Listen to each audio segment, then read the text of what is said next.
All right, welcome to Sales After Dark. I'm your host, Victor Antonio. If you're watching this now, obviously, welcome. But if you're watching this on the replay, fast forward about 4 or 5 minutes while I say hi to my friends here, man. So let's see who we got. Let's bring up some names here. By the way, I'll talk about that later. Let me see if I get a blank slide going on here. Perfect. Look at that. We got Bilal. Let me see. We got Inkle John. Man, Inkle John. Let me see. Love the way you made your audience sing the Delta Dawn song in your seminar. You are really awesome. Yeah, I got a whole, I think it's like 4,000 or 5,000 people. I got them to sing, man. So thank you for watching that. We got Yarshvadan Patil. I think I got that right. Hey, man, good morning. Good evening. I'm over here, man. But thank you for joining us, man. Chris Herrick. Let's get this week started, man. I'm with you, man. Ahmed Hashim. Hi there. Ahmed, where you from? Because I don't remember seeing your name, man. So welcome. Then we got Mia Knox, West Coast in the house. Mia, you know I love seeing you. And then, one of my favorite names, You the Man. No, You the Man. Good evening, man. I love you having you on board, man. Arvin, from Mumbai. Good morning at 6:38, man. You guys are committed to the cause. My man, Peter. Pete, what's happening? From Cleveland, Ohio, man. The big O. And there he is, Brian Gator Morrell from the Vegas. This strip, I bet.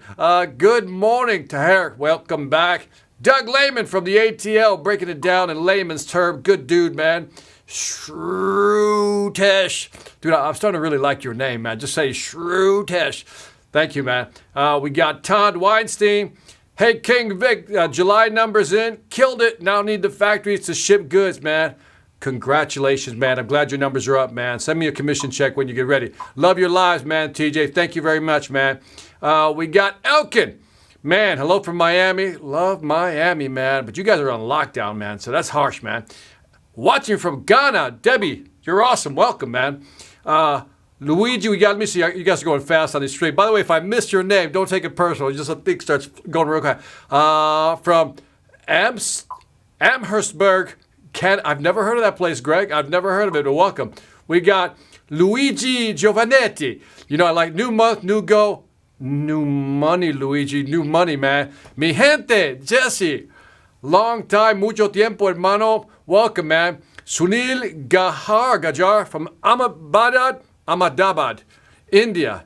If I'm close, man, forgive me. Woo, made it just in time. Herb, my man. Welcome aboard, man. Stephen Chu from New Hampshire. Love to get this before the week starts, man. Let's do this, man. I think you're going to like what I got. Mike Janice, where you been, man? Missed you, brother. Missed you. All right, we got Jocelyn, Nicole, St. Ange. Can we add any more names to that, Nicole? Jocelyn? Can we just add a couple of more? Hey, from the upstate New York. I love it. White Plains is one of my favorite places, man. Shutes says to me, hola, ¿cómo estás? Right back at you, man. I'm doing real good.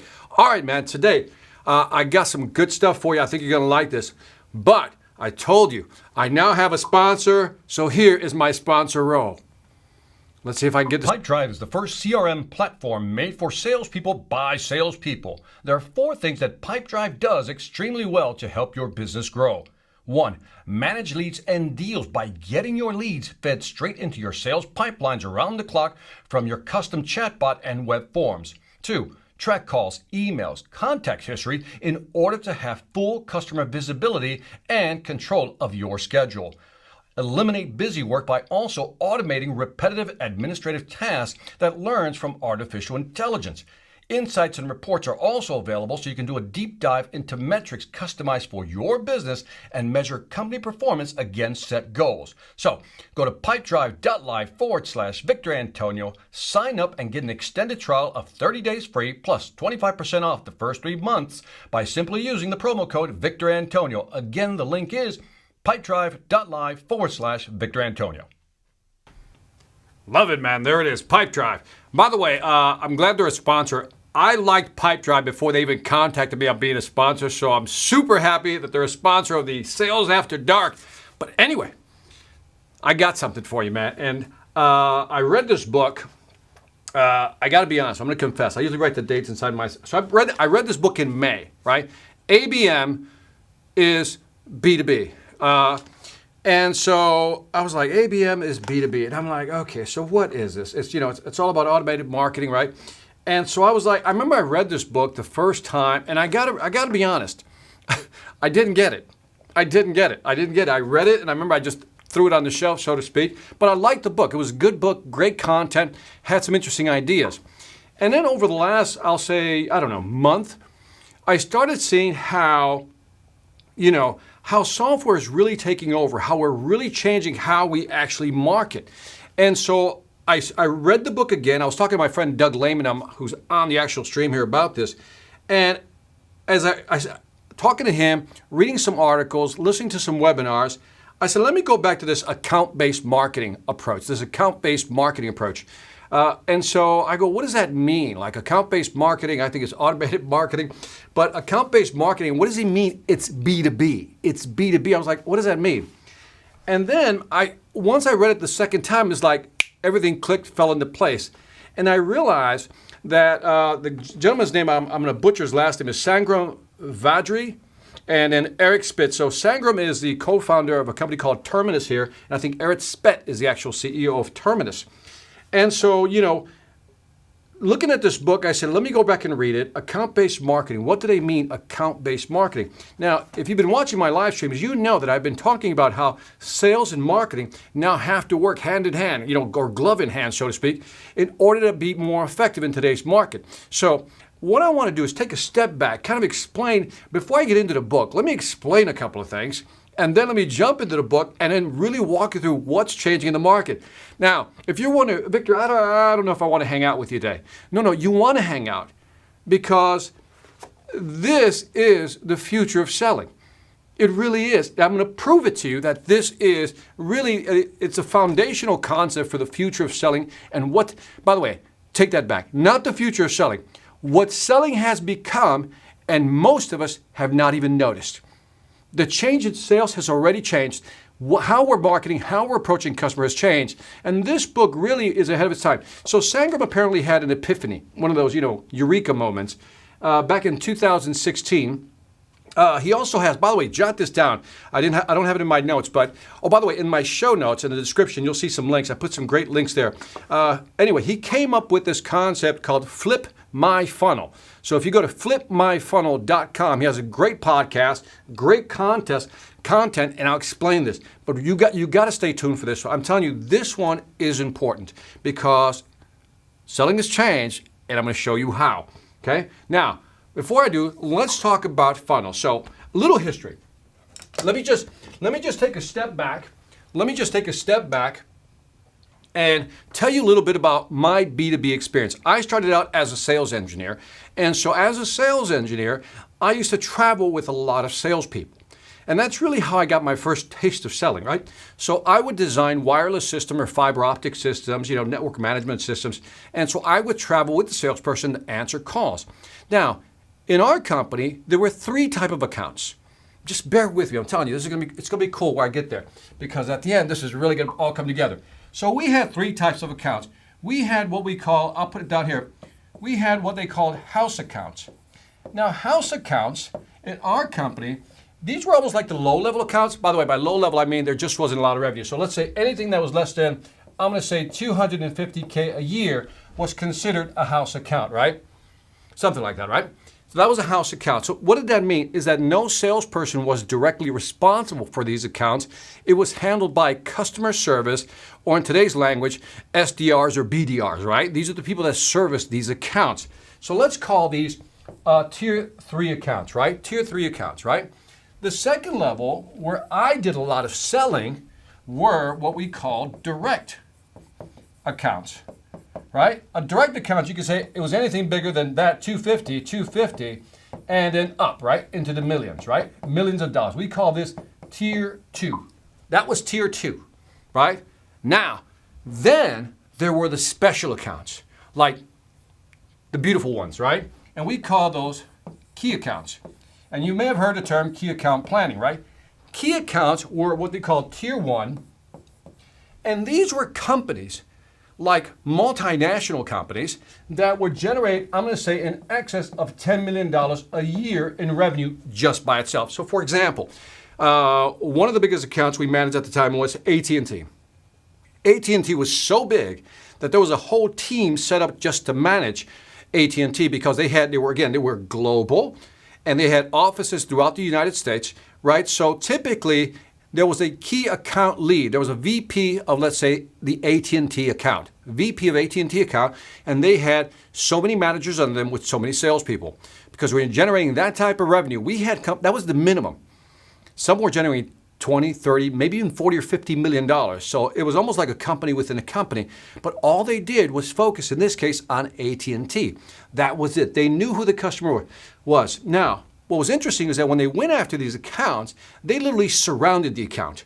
Do you know what I mean by that? We used to surround an account. By surround an account, I mean, we used to hit from the top, we used to hit from the bottom, we used to hit from the sides. In other words, we used to talk to the CEO, any of the top management, any CXOs. We used to come from the bottom, the average users, work our way up. We used to come in through operations, through management, to purchasing, buying. We surrounded an account, and we made sure that no other competitor got in. We literally surrounded an account.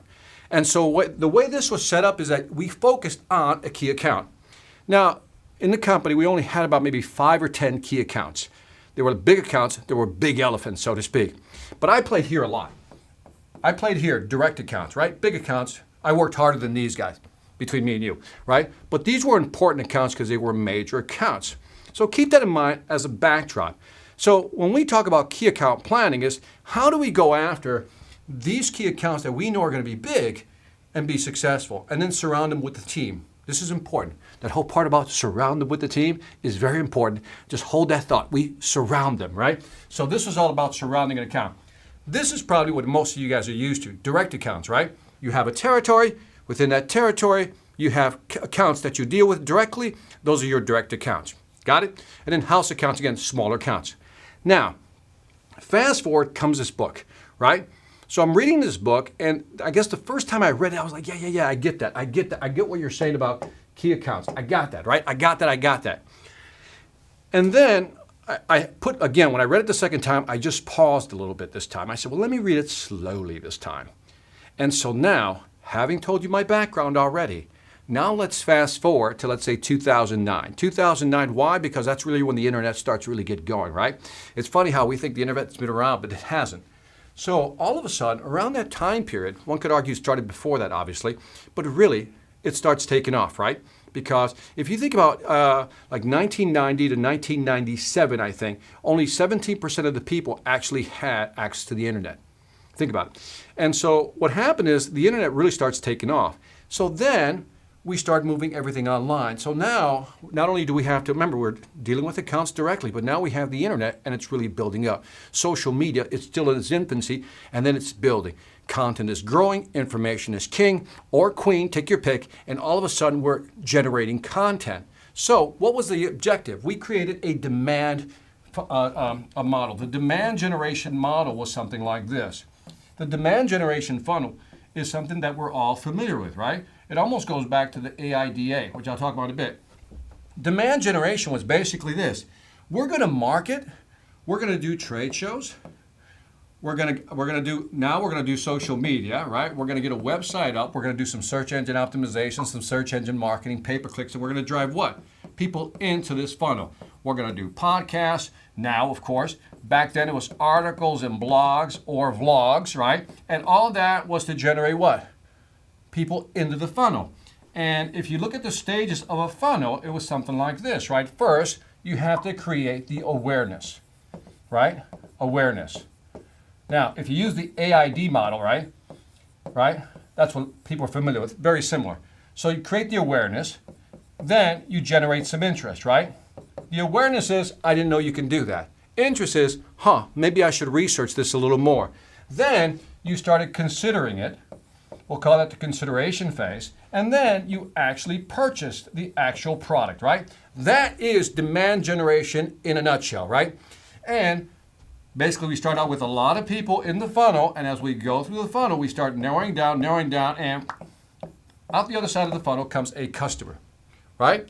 Now in the book, because this book is based on something that's very interesting, a study by Forrester showed that when you look at this type of model, in a B2B scenario, the conversion rate from here, I got to give you this in a different color. The conversion rate here to here is less than 1% in a B2B scenario. Wow, less than 1%. Now, I would argue, based on our last live stream, I mentioned already, studies done by Gartner, that there's so much quality information now that customers are confused as to which information is real and not real. In other words, there's so much quality content out there, there's so much noise out there, that it's harder to really connect with the client. So this is a pretty good number. Less than 1% of the people are actually converting. Now, why is it that less than 1% are converting? Various reasons. One, too much information. We also talked about how today only, we're looking at numbers at 11 decision makers involved in a buying process. 11 decision makers involved in a buying process. And by the way, during this pandemic, one decision maker that's now always included in the buying process is the CFO, the Chief Financial Officer, because they're watching pennies right now. They're trying to keep costs down, right? So what's happening is we're creating more content to try to drive what? More people into the funnel. But look, every day of the week, how many webinar invitations do you get? How many webinars invitations do you get? How many invitations do you have to get to see webinars? People want you to read their articles, so forth and so on. There's so much content out there. There's so much noise out there that we're hoping that people are curious enough to click on a link, go to the webinar, maybe sign up, maybe even watch it or watch it on the replay, whatever it may be. But we're hoping to try to get them into the funnel. And then we try to what? Work people into the funnel. We qualify them, right? That's the job of an SDR, a BDR. By the way, sales development rep, business development rep, take your pick. And once we think we've qualified them up to a certain point, then we hand them off to sales. And then sales is going to close the deal and boom, there's your one little customer right there. All right? That's what's been happening. And so when Sangram had his epiphany, he was saying, well, wait a minute, there's something wrong here. This doesn't seem to be as effective as it used to be. Because this used to be a great model. By the way, still is in some cases. But what's happening is that the funnel's a little weak now. And so he came up with the concept, and this is what his podcast is based on. And he says, why don't we flip the funnel, right? Flip the funnel means this. Let me clear this out. He says, why don't we flip the funnel? And this is what the book is based on. Totally different model. So this was the model we're used to. This is the model we're used to seeing, right? Get 100 people in here and maybe get one person out right there. That's it. That's our model, right? What Sangram was coming up with, he said, let's flip the whole funnel. So you flip the funnel, you basically do this. And the model in the book, and by the way, I don't do the book justice. You know what I mean? So just go get the book. The book is better than I can explain it. I mean, it has so much great detail in here. He said basically flip the funnel. That's why I flipmyfunnel.com podcast, right? And the flip the funnel begins with the other way. You begin by first identifying or targeting who you want to go after. So in other words, you first identify who you want to go after. So it's not a shotgun approach. This is more like a sniper approach. You figure out who's your ideal client profile, right? Who's your ideal client? And that's the company. Those are the people you want to go after, right? How do we target them? And then once you target them, obviously you want to, engage. Right? In here, you want to engage. And so we want to engage clients. We want to what? Capture them, engage with them, and we're moving towards, obviously, the close down here, right? You know where this is going, right? You're going to close, right? And by the way, once you close the deal, one of the parts I like about the model is once you close the deal, you try to expand on that. And what does that mean? They use the word advocate, right? To me, I don't really like the word, but advocate means once people love your product, they buy from you. Again, you expand, you engage, right? So by the way, this was really, I'm sorry, I missed a step here. This was expand. You put more people into you get more people involved, right? That's how you expand. You talk to more people. But as you're talking to more people, then you go to the engage phase. Now, the engage phase is probably the most important part. The engage phase is something that we're used to now, which is what? Let me erase this because I want to make sure this is clear.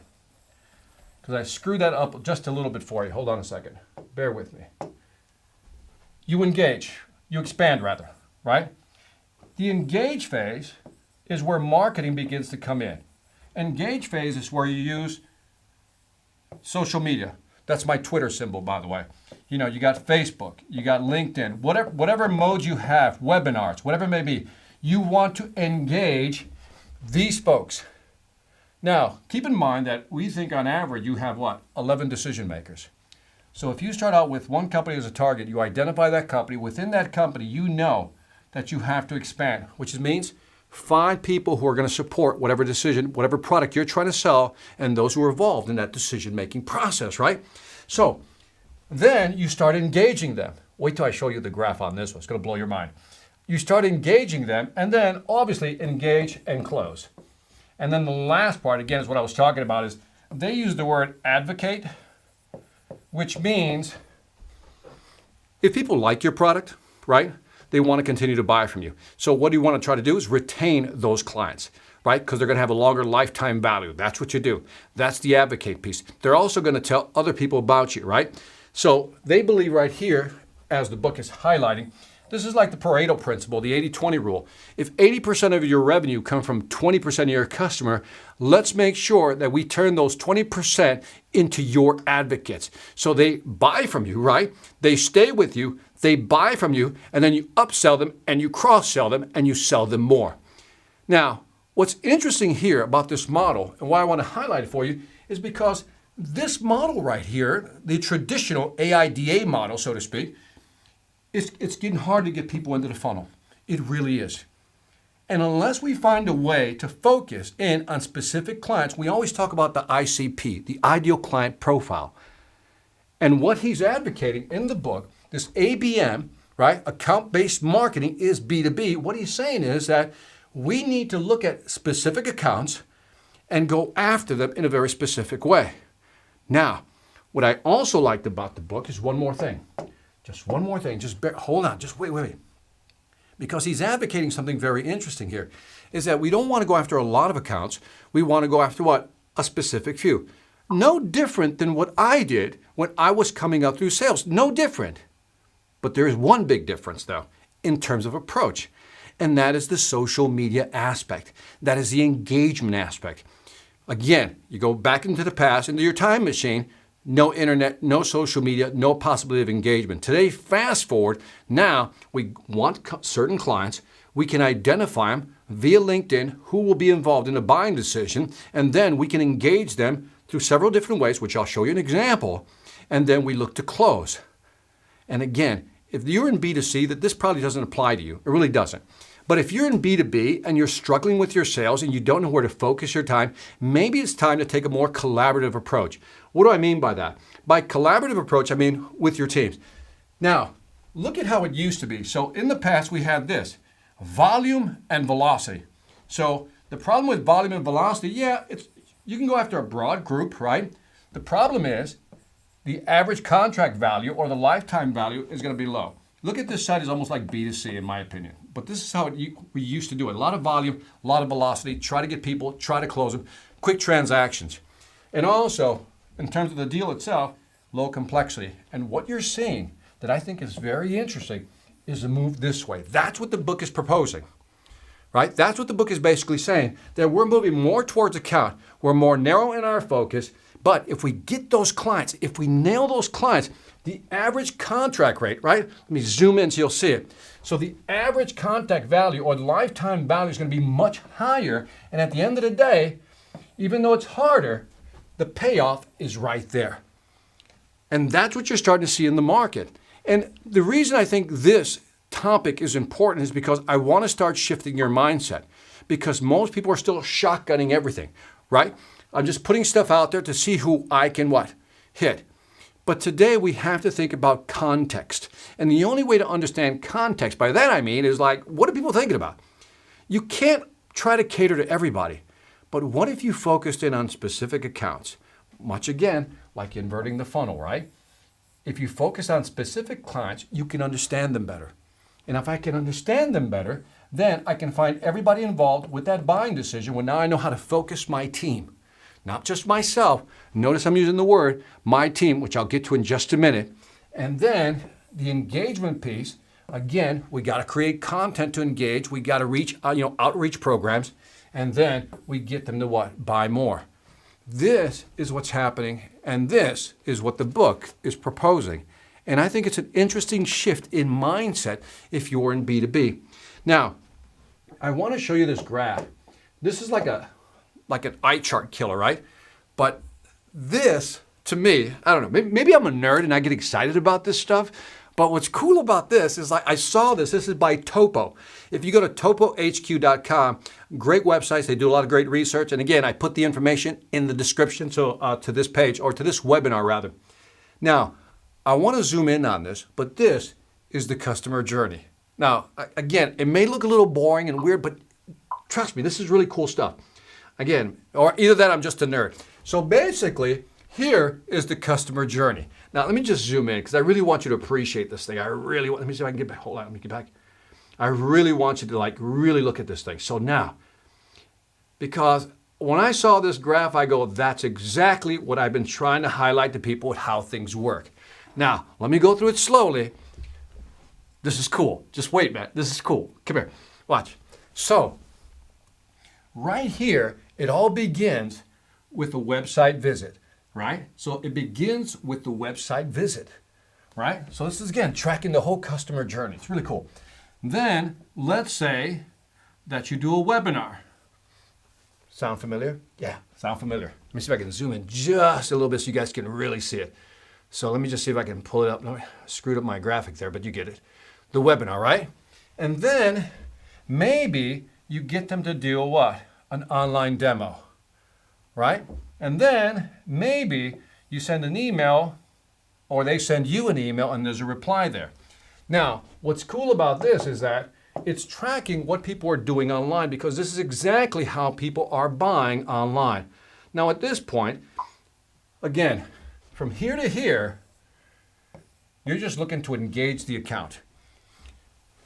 You're looking to get them in there, man. You're looking to say, come on, start looking at my stuff, look at my webinar, look at my product, let me do the online demo. We've all seen this online. But beyond that, let's go further.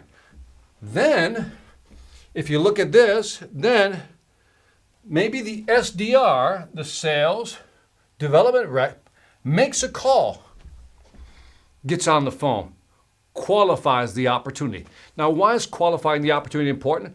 Because the last thing an SDR wants to do is hand it over to an outside salesperson and the lead isn't qualified. That's a no-no. Okay?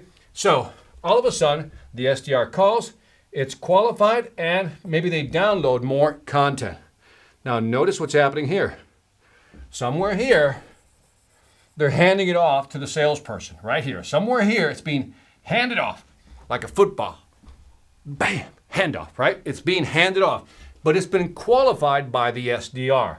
Now, moving again. Like I said, bear with me. This is like really cool stuff. And then, now it's the sales guys or sales gal's job. Now, again, customer went back to the website, and all this is tracked through what? Web analytics. Your website is tracking all this stuff, okay? So the customer goes back, and that gives them a thumbs up. So let me pause here for a second. Most people don't understand that when you go to a website and you start downloading content, you start looking at stuff, you start number of page views, how long you stayed on the website, did you watch the webinars, did you come back a couple of days afterwards to visit the site again? All this stuff is being tracked by web analytics, and it's giving you a score. And every time you come back and you consume more information, your score continues to go up, indicating to the salesperson that this is a good lead, right? That there is some interest in buying. So then maybe you set up this is the salesperson sets up the first executive meeting. Then they do a live demo. Maybe there's some type of field event. There's a workshop. Customers looking at more information. Then there's the proposal meeting, right? So now we're moving over to the proposal meeting, and hopefully at the proposal meeting, content's downloaded, and boom, the sale is won. Now, go further, and then you see that the rest is just support, training, and things of that nature. And what I love about this thing, because really this graph, is that it really shows you the end-to-end of how a customer journey works. Now, notice this little thing right here. Notice the legend over here. That's how many people are now involved. You got marketing, you got sales development, you got sales, you got customer success, and maybe some account managers, right? Depending on how you define that. Now, this is how sales are happening online today. And what's fascinating about this graph, and again, the link is in the description. What's fascinating about this graph, and this was done by a gentleman by the name of Chris Moody. I want to give him credit. And this graph is basically indicating how people are actually buying today in a B2B scenario. In other words, it's not a straightforward, purchase, simple transaction. You're going to need, let me erase this. You're going to need everybody involved to make this happen. And this is the big shift that's happening in sales right now, especially for large enterprise corporations. This graph explains the customer journey and what's happening. And one of the big points that the book makes is that what you're starting to see is that there has to be now this collaboration. If we give them big titles, it has to be sales, it has to be marketing, and then let's just call that customer success or customer service. And the sweet spot of selling, like the big green light, is this right here. That's the sweet spot of selling in today's market. And I think this is an interesting concept for us to consider, that no longer is it just one person out there selling by themselves. No. Again, when we used to do direct accounts, again, in certain market segments, that's going to still exist. But we're talking large enterprise, B2B, complex sales.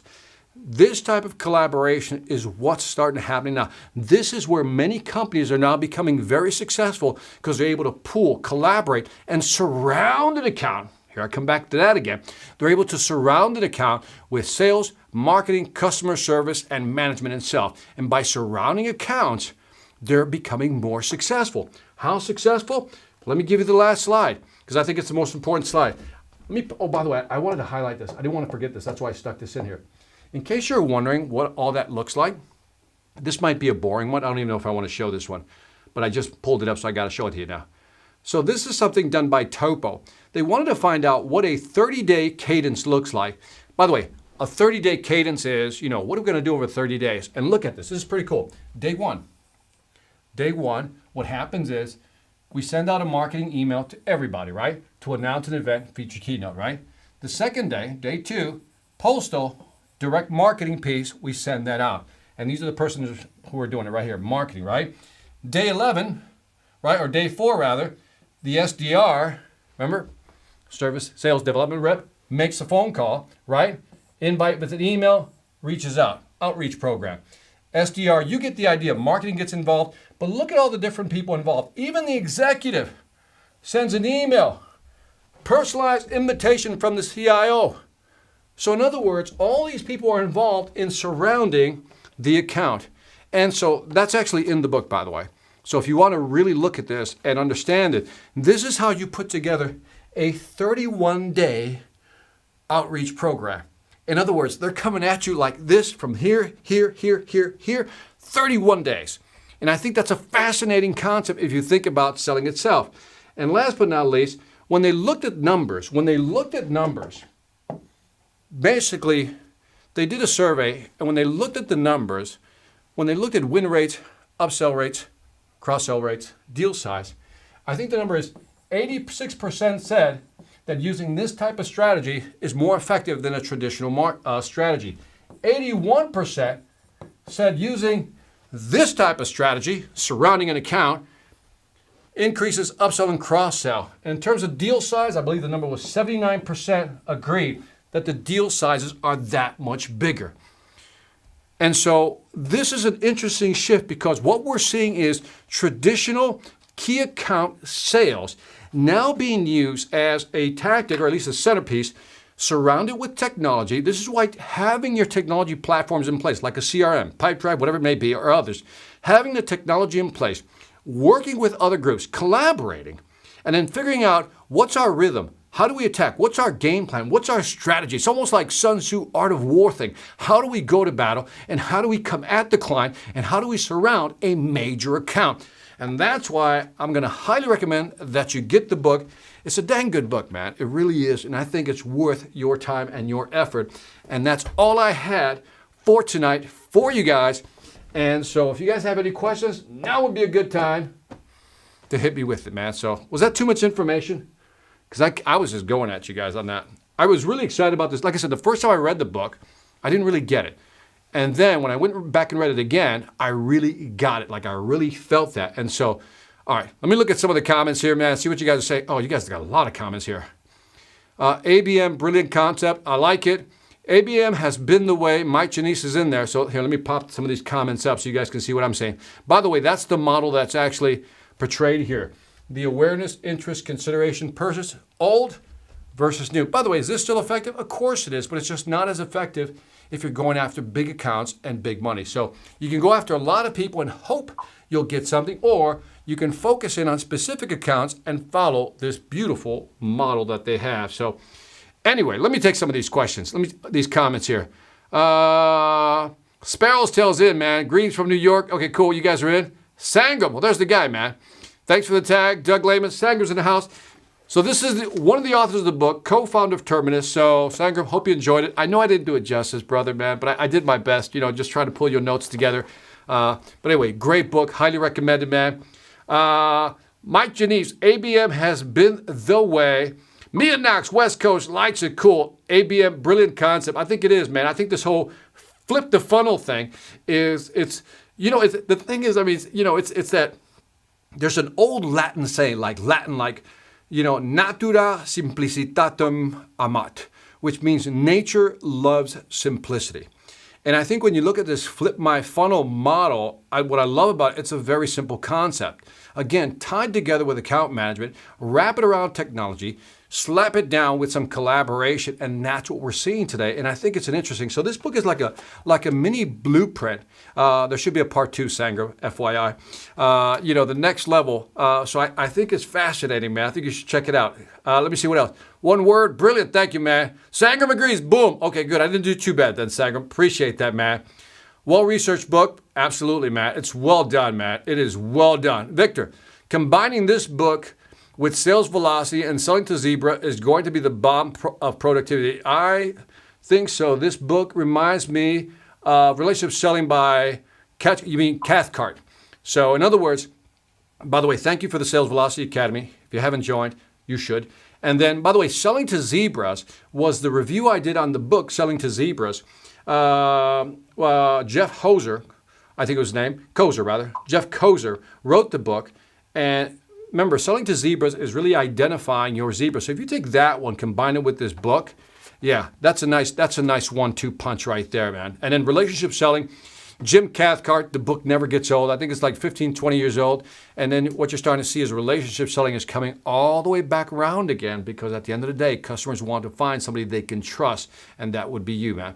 Love the graphics. You're such a nerd, Victor, and that's why we love you. Thank you, man. Nerds, hang out together, man.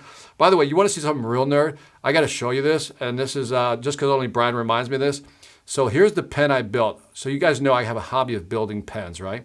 And so let me see. Did I pull up the graphic on the pen? I think I did. Nope, I don't. I thought I had it, man. I was going to show you my new pen. There it is, man. That is my new pen. So that's my hobby. I do pens. For those of you who are watching for the first time, I make and build these pens. That's the pen I just built this week.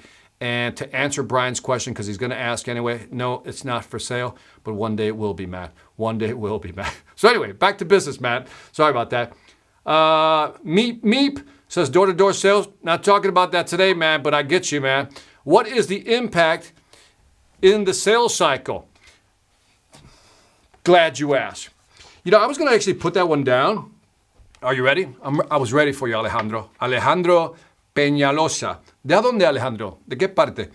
So on the sales cycle, the number was 65% agreed that this strategy was much more effective in shortening the sales cycle. And by the way, that data you can find on page 59. By the way, if you want to read some of this, win rate, as I mentioned, 86% agreed. Upsell, cross-sell, 81% agreed. Lifetime value, 80% agreed this approach was much better. Deal size, 79. Return on investment, ROI, 76%. Retention rate, big, 75%. Sales cycle, 65%. The retention rate for me is a big item because, again, there's that one study, and I forget the person's name, but it says by improving your retention rate by 5%, you can impact your profitability by 25 to 95%. So holding on to clients is very important. So Alejandro, hope I answered your question.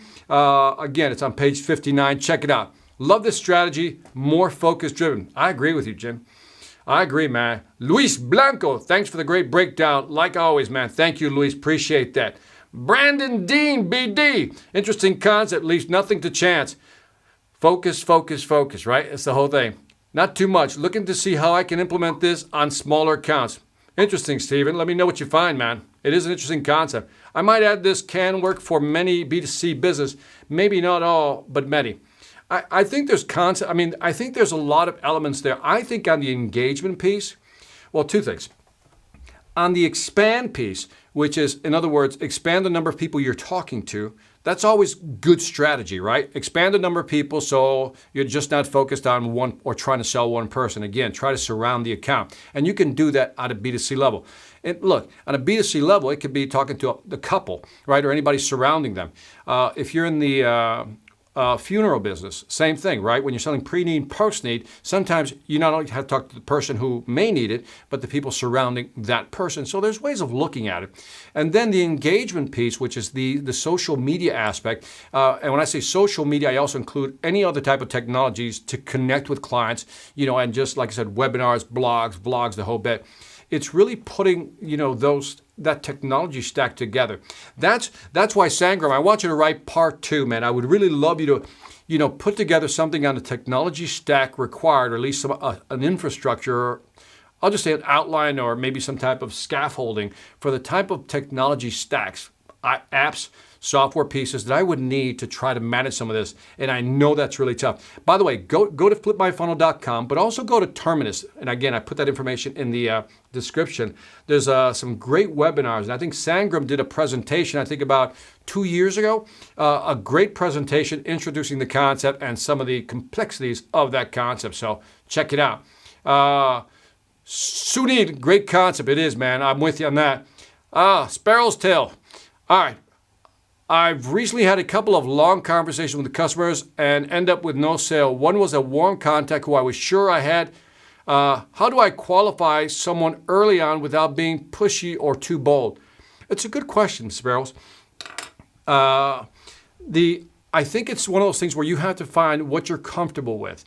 The thing is, I can give you a line, but if you're not comfortable delivering that line, you're not going to deliver it.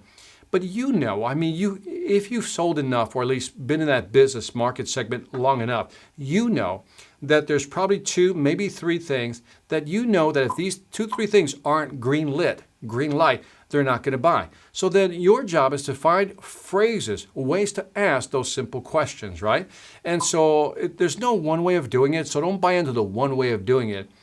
Find out how you feel comfortable layering that into your conversation, right? Find a way to do it, but don't be scared. Don't be scared. Sometimes when people say, well, I don't want to be too pushy, I don't want to be too bold, what they're really telling me is that they're scared to challenge the customer and actually ask the questions. I like to qualify. I was watching this video. I'm not going to tell you who it was because I nearly lost it, Sparrow's Tail, because the person said, and I quote, qualification is another form of judgment, and clients don't like to be judged. I don't even know where to go with that one. You know what I mean? You judge clients. That's natural. Clients will judge you. That's natural. But when you're qualifying, you're really searching for eligibility. It's not a judgment. It's are you eligible to buy my product? And so you got to find those questions to ask to see if they actually have the resources, the time, whatever it may be, to actually buy your product. So find your way of asking, man. I don't have one for you. Like I said, there's so many ways you can do it, but don't be afraid, man. Any fun ideas or tips on how to upgrade or sell cable packages in a streaming market? It's too specific, Jocelyn, because, but fun ideas, make it fun. This is a creative exercise I can't do right now with you, but I would try to find ways to introduce just stuff that's nobody else would do, stuff that's out of the box. Like I discovered pens, that right there, is probably one of the best leave behinds when I talk to clients. So only clients get my pens, right? So when I leave behind a pen, they're like, I never expected this as a special gift. So try to find something that's just so different. Maybe try to find a different approach to actually deliver the message. I don't know. That's a tough one without really knowing and sitting down. So sorry about that. Should this be management driven, market driven, or salesperson driven? management driven. This is something that management has to buy into. And I'm glad you brought this up, Brian, because one of the things that Sangram and Eric talk about is to get away from vanity metrics. Metrics, rather. I love that phrase. They use the phrase. I think I heard it before, but I guess with them, vanity metrics. And vanity metrics is basically metrics that makes you feel good, but it's based on volume, right? Like number of downloads, number of web page visits, duration on a website. These are great, but you got to find other metrics, right? And one could argue that win rate is a dang good metric. So it should be management driven, because this is, what Sangram and Eric are doing. They're basically upsetting the apple cart here, because what they're saying is that, hey, volume doesn't matter. Quality matters. Now, we all know this, but we're so used to the demand generation model, which is just get as many people as you can into the funnel. But now these guys are saying, no, we just need to get a few people in the funnel, and we'll close less deals. But guess what? The results will be that much better. And so if management doesn't buy in, I think that's a problem. Sangram, if you're still on, I'll grab your comment if you have an opinion on this. Love to flip the funnel through. It is super helpful, right, Jocelyn? It does have an interesting concept to go with it. Yeah. Jing Yi, man. Always good to see you, man. Let me see. I've been in B2C my whole career, but I still think that you still need the old system of lots of prospects before entering the new funnel. Won't you? Again, it's, Jing, I'm with you on this. I don't believe in absolutes. By absolutes, I'm not saying one is better than the other. There's probably situations like yours that maybe the model doesn't apply. I would say that in a B2C model, when it's hard to find your ideal client profile, that maybe you want to go volume, and then hopefully enough will drop out the bottom that it'll justify the cost of your marketing. Because at the end of the day, isn't that really the solution or the answer? That it doesn't matter which model you use, whether it's the right up funnel or the upside down funnel. The thing is, can you justify your marketing costs and expenses versus your revenue? So if your model's working for you, man, I say let it work for you, man. So it's not one or the other. It's like whatever works for you. But this is just a way of thinking about it. And again, it depends on the product you're selling, because again, sometimes it's hard to identify who's interested in buying, right? Who's ready to buy. So I think it can go either way. Great question, though, man. I love it. Alejandro from Venezuela. Love Venezuela. Hope it changes, man. So, Venezuela, come on back. Come on back. Well, you have to read the book to properly understand it. I think you should read the book, because they do a better job. I gave you the highlights, man. I gave you Victor's Cliff Notes on the book. And the thing is, it's not a long book, and that's not a put down. If I look at the book itself, it's 122 pages, 122. It's an easy read. The way they wrote the book, I mean, it's just an easy read, worth your time and effort. 122 pages, you can knock that out in 1 or 2 sittings. So I would recommend you get it, Jing. Strongly recommend you get it, because he does a better job, or they do a better job. Also, any B2C book you can recommend.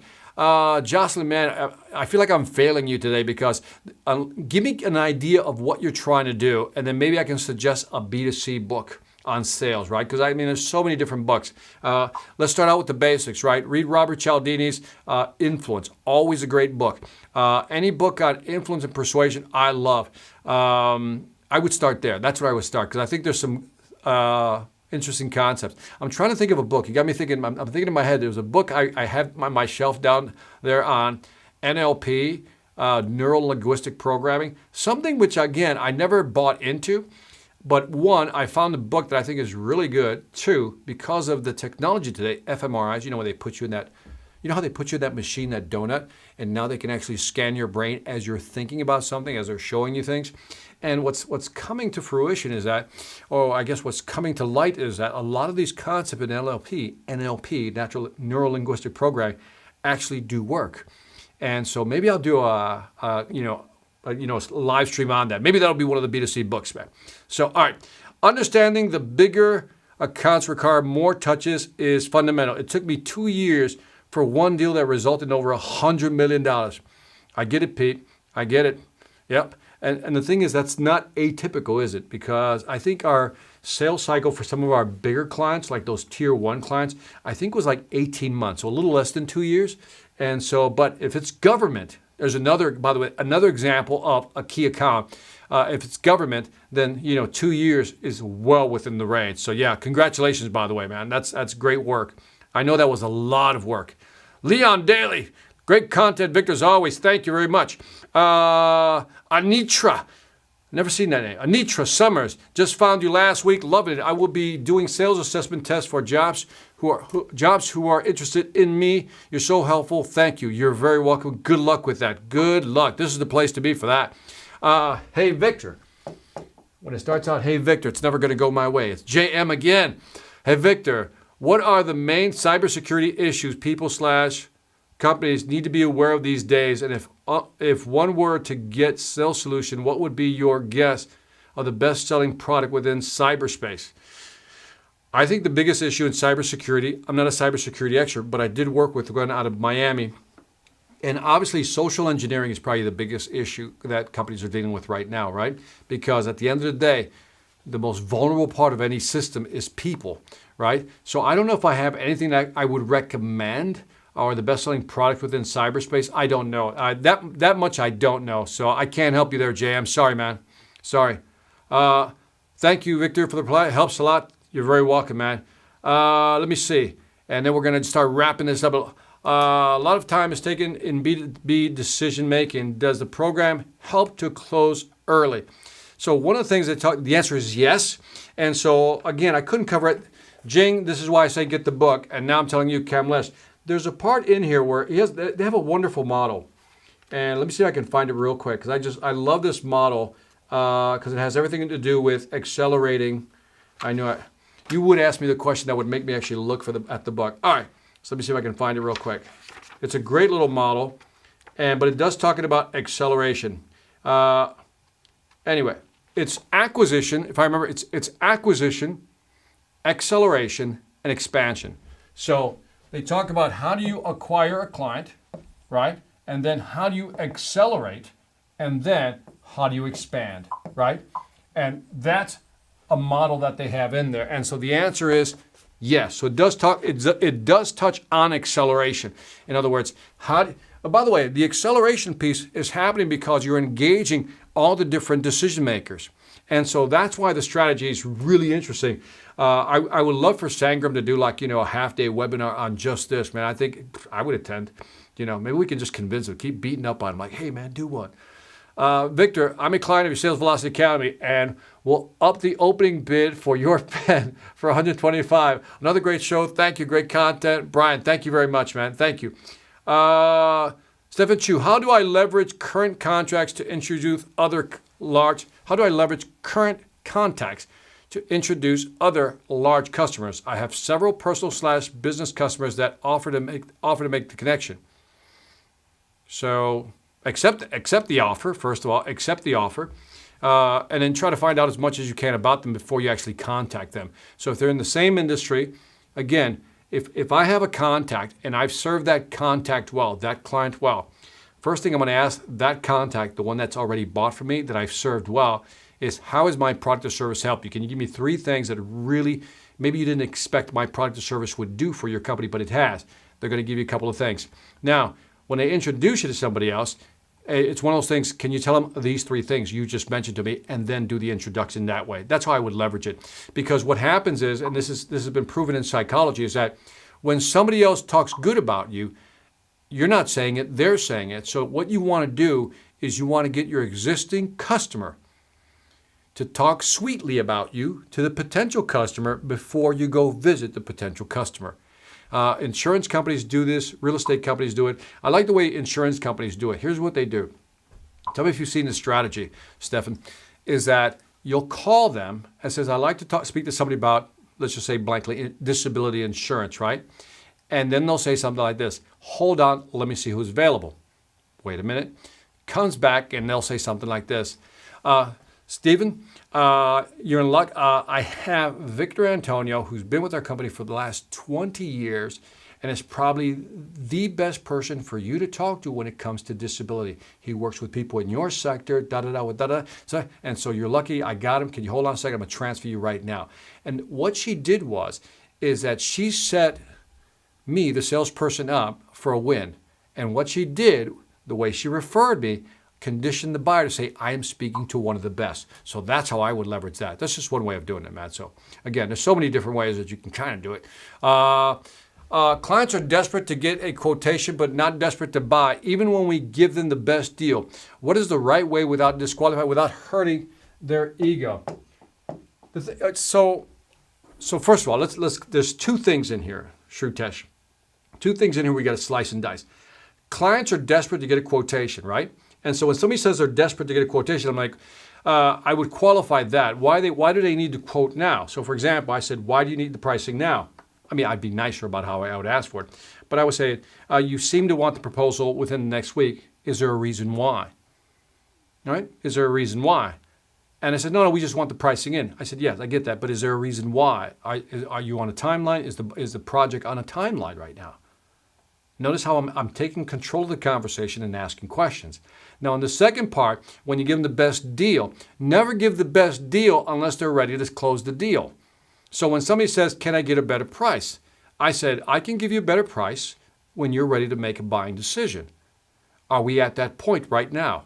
And again, find softer ways of saying that. But if somebody says, can I get a better price? I said, well, that depends on what we agree on. Are you ready to move forward with this deal? And then, right there and then is when, if I give you, and then again, let's just say that you go, I'm ready to move forward, then it's perfect.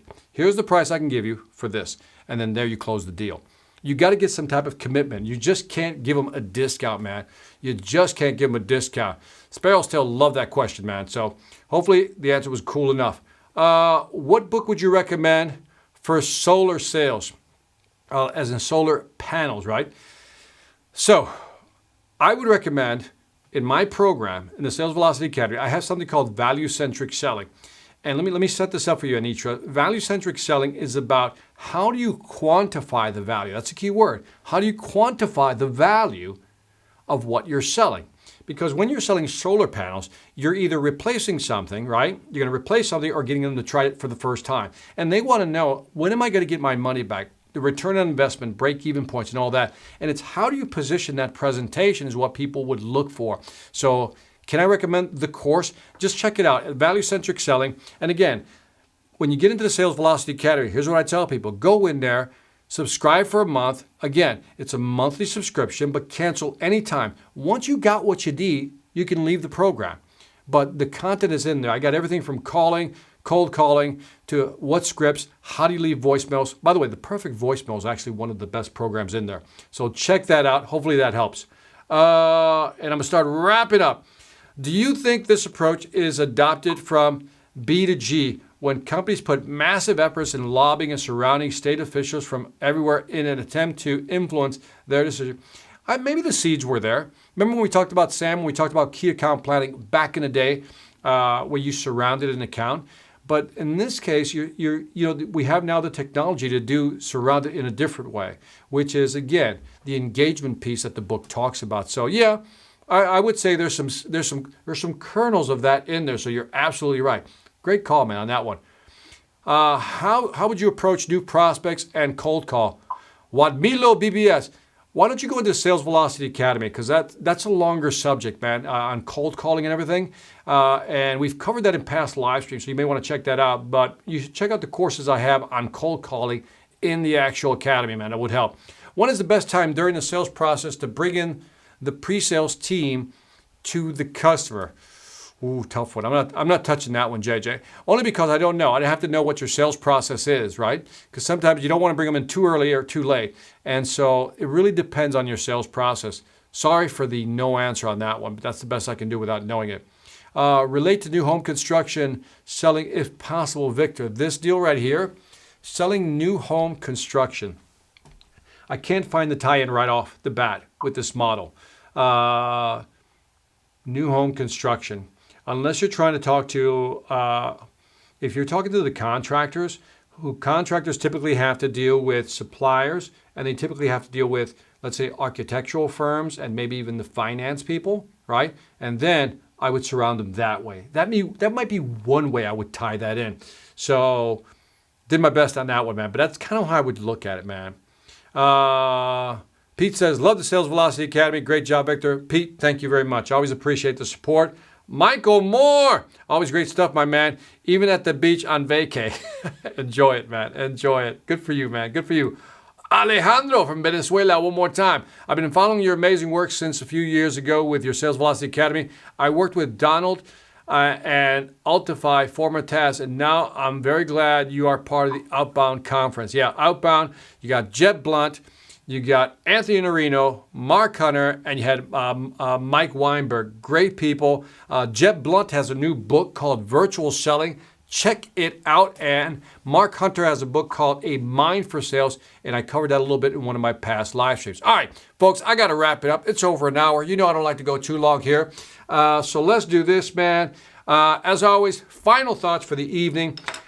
Look, I'm going to 122 pages. And by the way, I said 122 pages, but it's really 172 pages because what he does, it's really brilliant. He gives a summary of all his, I guess, the best of the best podcasts under the Flip My Funnels is towards the end. And that's optional reading. But again, for 122 pages, for the price, it's worth it. And again, I think you need to start, no, I don't think, let me change the wording there. You need to start thinking about if you're in B2B, how do you begin to change your mindset that it's not just about you, the salesperson, being a Ronin, out there by yourself, trying to sell something. Again, it's not about that. The future is all about how do we, for the first time, I truly believe sales is a we thing, especially B2B enterprise level sales. And if we can work with marketing, we can work with customer service, and us as selling, get that support structure, get that process, much like I showed you Chris Moody's little graph there. If we can get that type of process in place, get the analytics, get the engagement, learn to expand as the model says, right? Talk to more than one person. And then by engage and expand being also the upsell and the cross-sell, I think it's going to be an effective model. And so even if you're in sales today and you're not thinking that way, you should be. And if you're thinking about moving to another sales position, this is another thing you should really study because this is the future of selling. Again, there's going to be markets, maybe B2C, some B2B markets where you're going to be able to sell to direct accounts. But as companies get bigger, right, as some of these accounts become more difficult to penetrate, the question is, how do we use everybody on our team to surround an account and really win the big deal? So on that note, I shall leave you. Again, you guys are awesome for joining me. We will see you on Tuesday for the next Sales After Dark. And remember, selling ain't hard when you know how.